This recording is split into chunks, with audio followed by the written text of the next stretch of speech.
வச்சு அவங்க ஜட்ஜ்மெண்ட் போடுறாங்க. என்ன இது புத்தர் சிலை, எனவே நீங்க மரியாதையா பௌத்த நிறுவனத்து கையில கொடுத்துடுங்க, இல்ல நீங்க இந்து மரபின்படி இந்த கோயில பூஜை பண்ணக்கூடாது அப்படின்னு ஜட்ஜ்மெண்ட் போட்டாச்சு. பேசாம கொடுத்துட வேண்டியதானே? நம்மளால அதுக்கும் தரப்பா கட்டி அதுக்கு மேல என்ன பண்ண முடியுமோ அத்தனையும் பண்ணி முடியாது கூட. நீ என்ன தெரியும் ஹைகோர்ட்ல போய் சொன்னாப்புல கேட்கணுமா? நாங்க சுப்ரீம் கோர்ட் சொன்னாலே கேட்க மாட்டோம், அப்புறம் ஹைகோர்ட் சொன்னா எப்படி கேட்போம் அப்படின்னு கடைசியா அவங்க கெஞ்சி, அந்த பௌத்த அமைப்பு கெஞ்சி பௌர்ணமியாவது எங்களுக்கு விடுங்கடா. ஏன்னா புத்தருக்கு எல்லாமே பௌர்ணமி, வாழ்க்கையில எல்லாமே பௌர்ணமியில் தான் நடந்தது அவருக்கு வரிசையா.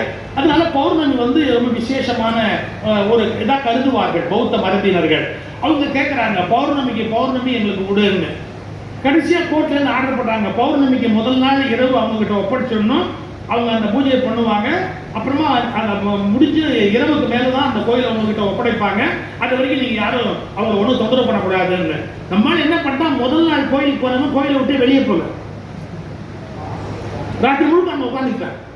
அவங்க உள்ள வர முடியாது, இல்ல ராத்திரி உள்ள வரக்கூடாது ராத்திரி 12 மணிக்கு அப்படின்னு உள்ள உட்காந்துக்கிட்டு அவங்களே ஏற்கனவே பௌத்தர்கள் அடிக்கடியில் இறக்க முடியாது, அவங்க உள்ளேயே விடல. கடைசி வரைக்கும் அவங்க முடியவே இல்லை. இன்னைய வரைக்கும் ஹைகோர்ட்டோடைய ஆர்டரை எக்ஸிக்யூட் பண்ணவே முடியல அந்த இடத்துக்குள்ள. எத்தனை வருஷம் ஆச்சு? 2022 ஜட்ஜ்மெண்ட். நான் ஒன்று சொல்லட்டுமா? என் மதத்துக்கு ஒரு அநியாயம் இழைக்கப்பட்டால் அது என்னுடையதாக ஆக்குவேன் என்று சொல்லுவதை போல, நான் இன்னொரு மதத்துக்கு அநியாயம் இழைத்திருந்தால் அதை சரி செய்வேன் என்று சொன்னால் மட்டும்தான் சரியான நாகரிகம் வளர்ந்திருக்கிறது என்று பொருள். எனக்குன்னா ஒரு நியாயம், அவனுக்குன்னா ஒரு நியாயம். என் மதத்துக்கு ஒண்ணுன்னா நான் கத்துவேன். அதுவே நான் தப்பு பண்ணியிருந்தா அதை கண்டுக்காம அப்படியே போவேன்னா தப்பு இல்லையா? அதை யாரும் கேள்வி கேட்க மாட்டாங்களா? யோசிக்க மாட்டாங்களா?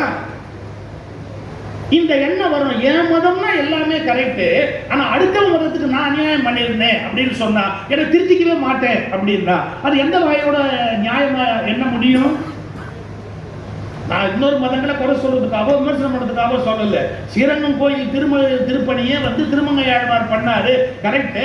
நாகப்பட்டினத்தில் இருக்கிற புத்தர் தங்க சிலைய அவர் திருடிட்டு வந்துதானே பண்ணாரு. நாகப்பட்டினத்தில் இருந்த புத்த விகாரத்தில் இருக்கிற புத்தருடைய தங்க விக்கிரகத்தை திருடிட்டு வந்து திருடலாமா? அது எந்த கடவுள் பேரால சொன்னாலும் திருட்டு நியாயமாயிடுமா? நம்ம அதெல்லாம் யோசிக்கிறது இல்லை மனசாட்சி. இதுதான் எனக்கு வருத்தம். நிறைய படிக்கிறாங்க, ஆனா தன்னை திருத்திக்க மாட்டேங்கிறாங்க, அட்ரமெண்டா நிக்கிறாங்க, ஃபனட்டிக்கா நிக்கிறாங்க, நான் சொன்னதே சரி அப்படின்னு பேசுறாங்க. இப்போ நான் ஒரு மதத்து மேல மட்டுமே ஒரு விமர்சனம் வைக்கிறேன்னு பொருள் அல்ல. இஸ்லாத்திலும் எனக்கு உடன்பாடு இல்லாத எவ்வளவோ கருத்து உண்டு, கிறிஸ்துவத்திலும் எனக்கு உடன்பாடு இல்லாத எவ்வளவோ கருத்துக்கள் உண்டு. அதில் நான் படிக்கிற போது சிந்திக்கிற போது என்னால் ஏற்றுக்கொள்ள முடியாத கருத்துக்கள் கிறிஸ்துவத்திலும் உண்டு, இஸ்லாத்திலும் உண்டு. ஆனால் நான் ஒன்றில் தெளிவாக இருக்கிறேன், அவற்றை விமர்சிக்கிற உரிமை எனக்கு இல்லை. அது அடுத்த வீட்டு விஷயம். அடுத்த வீட்டு விஷயத்தில் நான் தேவையானால் இனிப்பு வாங்கி கொடுக்க முடியுமே ஒழிய அவர்கள் வீட்டுக்குள் போய் சண்டை போட முடியாது. அதில் அவர்களில் யார் சரியான அறிவாளிகளோ அவர்கள் சண்டையை போட்டுக் கொள்ள வேண்டும். நான் போய் இதில் தலையிட முடியாது. ஆனால் என்னுடைய வீட்டில் ஒரு பிரச்சனை வருகிற போது அதில் நான் தலையிடுவது என்பது தவிர்க்க முடியாது. இந்த உணர்வு நமக்கு வரல. நான் மட்டும் சார் சுதந்திரத்தை பத்தி ஒரு டெஃபனிஷன் நான் சுதந்திர தின விழாவில் பேசும்போது ஜி டிவில சொன்னேன். என்னை யாரும் அடிமையாக்க கூடாது என்பது மட்டும் சுதந்திரம் அல்ல, நானும் யாரையும் அடிமையாக்க மாட்டேன் என்று கற்றுக்கொள்வதுதான் உண்மையான சுதந்திரம். நான் அடிமைத்தனத்துக்குத்தான் எதிரியாக இருக்கிறவனே ஒழிய யாரோ ஒருவனை எனக்கு அடிமையாக வைத்துக் கொண்டு சுதந்திர தின விழா கொண்டாடினால் என்னை விட மோசமான நபர் இந்த உலகத்தில் இல்லை. நம்ம என்ன நினைக்கிறோம், நான் யாருக்கு அடிமையா இருக்க மாட்டேன், ஆனா எனக்கு 2 பேர் அடிமையா இருக்கணும் அப்படின்னு நினைச்சா அது எப்படி பண்பாடோடு சேர்ந்தது? ஏன்னா தன்னெஞ்சு அறிவது பொய்யற்க, பொய்த்தபின் தன்னெஞ்சே தன்னை சொடும். மனத்துக்கண் மாசியில நாதல் அனைத்து அரண். முதல்ல உன் மனசாட்சியை கேளு, நீ சரியா இருக்கியா, நீ பண்றது சரியா, இந்த காரியம் பண்ணலாமா, நம்ம இந்த மாதிரி ஒரு தவறை செய்யறமே அது நியாயமா, எல்லாத்தையும் யோசிக்கணும். நான் எதற்காக இந்த கருத்தை சொல்றேன்னா, நான் மற்ற மதங்களுடைய எல்லா செயல்களும் நியாயம் என்று ஏற்றுக்கொள்ளவில்லை. எனக்கு சில கருத்து வேறுபாடு உண்டு. நான் மதமாற்றத்தை ஒப்புக்கொள்ளுகிறவன் இல்லை, பெண்ணடிமைத்தனத்தை ஒப்புக்கொள்ளுகிறவன் இல்லை. அண்மையிலே தாலிபான்ல ஒன்று போட்டிருக்கிறார், பெண்கள் இருக்கிற வீட்டில் ஜன்னல் இருக்கக்கூடாது, பெண்களுடைய தன்மை வெளியிடப்படக்கூடாது என்பதற்காக தாலிபான்ல என்ன பண்ணிருக்கிறாங்க, ஜன்னல் இருக்கக்கூடாது, ஏற்கனவே ஜன்னல் இருக்குமானால் அது அடைத்து வைக்கப்பட வேண்டும். நியாயமா அது? என்னால ஏற்றுக்கொள்ள முடியாது. ஆனா நான் என்ன சொல்ல வரேன் அப்படின்னு கேட்டா, இன்னொருவரை பற்றிய விமர்சனத்துல எனக்கு ஒரு எல்லை இருக்கு, அந்த எல்லையோடு நான் திரும்பி வந்துடணும், அதுக்கு மேல நான் எந்த எல்லைக்குள்ளேயும் போக முடியாது. ஆனா என்னுடைய மனசாட்சி சொல்லணும், நான் சரியா இருக்கிறேன்னா, என்னுடைய விஷயத்துல நான் நேர்மையா இருக்கிறேன்னா, நான் செய்யக்கூடாத தவறுகளை செய்கிறேன்னா அப்படிங்கறத யோசிக்கிறேன். இந்த நாட்டில் புஸ்தகத்துக்கு பஞ்சமா, இலக்கியங்களுக்கு பஞ்சமா, நூல்களுக்கு பஞ்சமா? எல்லாம் படிக்கிறோம், மனப்பாடம் பண்றோம், ஒப்பிக்கிறோம், எல்லாம் பண்றோம், எதையுமே நம்ம லைஃப்ல எடுத்துக்கிறது இல்லைன்னா எப்படி வாழ்க்கை மாறும்? நீங்க இதை படிச்சிருப்பீங்களா படிக்கல? ராமானுஜர் வாழ்க்கை வரலாறு படிச்சிருந்தீங்கன்னா தெரியும். சிற்பி பாலசுப்ரமணியத்துடைய புத்தகம் அருமையான புத்தகம், கலைஞரும் எழுதியிருக்கிறாரு. ராமானுஜருடைய வாழ்க்கை வரலாறு குமாரவாடி ராமானுஜாச்சாரியார் எழுதியிருக்கிறாரு. இன்னும் ஒரு 10-20 பேர் ராமானுஜருடைய வாழ்க்கையை ரொம்ப அழகா நல்ல ரொம்ப அருமையான முறையில் எழுதியிருக்கிறாங்க. சிற்பி பாலசுப்ரமணியம் கொஞ்சம் விரிவா எழுதியிருக்கிறார். அது ஒரு பக்கம் இருக்கட்டும். ஒரு சம்பவம் சொல்ற கேளுங்க. காஞ்சிபுரத்துல திருக்கட்சி நம்பிகள்னு ஒருத்தர் இருந்தார். காஞ்சிபுரத்துல இருந்ததால அவருக்கு திருக்கட்சி நம்பிகள்னு பேரு. ராமானுஜர் அவரை ரொம்ப மரியாதையாக மனதில் கொள்ளுவார். ஆனா அவர் வேறு வர்ணம்.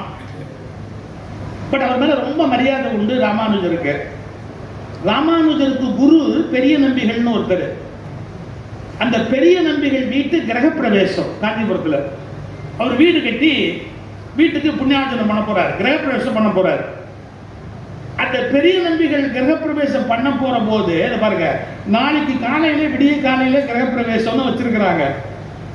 ராத்திரி ஒரு 11-12 மணிக்கு என்ன பண்ணிட்டார் இந்த திருக்கட்சி நம்பிகள், நேரா பெரிய நம்பிகள் கட்டி இருக்கிற வீட்டுக்கு போய் ஒவ்வொரு ரூமா பார்த்து, இது இன்னாரையா, இதுதான் இதுவா சயன அறையா, இதான் தலிகை பண்ற இடமா, இதுதான் சமையல் ஆகுது, அப்படி எல்லாம் பார்த்துட்டு கடைசி வரைக்கும் போய் புழக்கடை தோட்டம் எல்லாத்தையுமே இப்படியே பார்த்துட்டு ரொம்ப சந்தோஷம் அப்படின்னு ஒரு வார்த்தை சொன்னாரு. அப்ப எல்லாரும் கேட்டாங்க, என்னங்க கிரகப்பிரவேசம் நாளைக்கு காலையில தான், ஆனா நீங்க இப்போ வந்து பாக்குறீங்களே என்ன சமாச்சாரம்? அந்த காலத்து மரபுப்படி வேறு வர்ணத்தவர்கள் ஒரு எல்லையோடு நின்று வீட்டுக்குள்ள வர முடியாது. அது கிரகப்பிரவேசம் ஆயிட்டா அப்புறம் உள்ள வந்து பார்க்க முடியாது. எங்க பெருமாளுக்கு பூஜையாகும், எங்க தலிகையாகும் எல்லாம் தெரிஞ்சுக்கணும்னா நான் இப்போ வந்து பார்த்தாதான் உண்டு. நாளைக்கு அப்புறம் எல்லாம் கிரகப்பிரவேசம் பண்ணியாச்சுன்னா, புண்ணியார்ஜனம் பண்ணியாச்சுன்னா நான் உள்ள வர முடியாது. அதனால நான் எல்லாத்தையும் இப்பவே பார்த்துட்டேன், ரொம்ப சந்தோஷம், நல்ல வீடு, அவர் நல்லா இருப்பார்னு சொல்லுங்கன்ட்டு வெளியே போயிட்டார் அவர் பாட்டுக்கு. உடனே ஓடி போய் ராமானுஜருக்கு சொல்றாங்க இந்த சமாச்சாரத்தை, இந்த மாதிரி திருக்கட்சி வந்துட்டாரு, எல்லாம் ரூமுக்குள்ளேயும் போயிட்டு போனாரு, அந்த சமயக்கட்டு வரைக்கும் போனாரு, கொடக்கடை வரைக்கும் போனாரு, தோட்டத்து வரைக்கும் போனாரு. அப்படி டக்குனு ராமானுஜர் சொன்னார், நாளை காலை கிரகப்பிரவேசம் நிறுத்தப்பட்டது. பெரிய நம்பிகள் முதல்ல பெரிய நம்பிகள்கிட்ட போய் சொல்றாங்க, இது மாதிரி உங்க வீட்டுக்குள்ள பூந்தாரு, இங்கெல்லாம் பார்த்தாரு, அங்கெல்லாம் பார்த்தாரு, அவர் இது வரைக்கும் போனாரு அப்படின்னு பெரிய நம்பிகள் சொன்னாரு. நாளை காலை கிரகப்பிரவேசம் நிறுத்தப்பட்டது அப்படின்னு. நிறுத்தப்பட்டது. அதை உடையாத ராமானுஜத்தை சொல்றாங்க, மாதிரி நிறுத்தப்பட்டதுன்னு பெரிய நம்பிகள் சொன்னார். திருக்கட்சி நம்பி உள்ள போயிட்டாருல்ல, ஆமா, நாளை காலை கிரகப்பிரவேசம் நிறுத்தப்பட்டது.